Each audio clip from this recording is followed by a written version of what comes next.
Roy Suryo, pakar telematika sekaligus mantan Menteri Pemuda dan Olahraga, akhirnya buka suara soal alasan dirinya mundur dari politik praktis. Dalam wawancara di podcast Forum Keadilan TV, Roy mengaku muak dengan iklim politik Indonesia yang menurutnya kasar, mahal, dan sudah kehilangan idealisme. Puncaknya terjadi di pemilu 2019, saat itu ia sudah tidak tertarik lagi maju sebagai caleg. Menurut Roy, politik yang seharusnya menjadi arena adu gagasan justru berubah jadi adu isi dompet.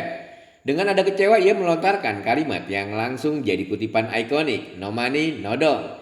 Artinya tanpa modal finansial besar jangan bermimpi bisa bersaing di dunia politik. Pernyataan itu mencerminkan kenyataan pahit yang juga dirasakan banyak mantan politisi dan caleg gagal. Ongkos kampanye yang melambung, biaya logistik daerah, hingga biaya tak tertulis. Yang jadi bagian dari permainan politik tanpa sponsor kuat atau modal pribadi ikut pemilu, nyaris mustahil.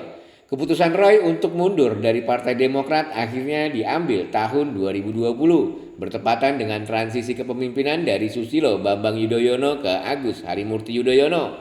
Namun ia menegaskan bahwa keputusannya bukan mendadak, melainkan hasil akumulasi kekecewaan yang panjang. Meski begitu, Roy tetap menegaskan kesetiaannya kepada Demokrat. Baginya, partai berlambang bintang Mercy itu memiliki tempat khusus dalam perjalanan hidupnya. Jejak Roy Suryo bersama Demokrat bermula tahun 2005 ketika SBY kala itu presiden.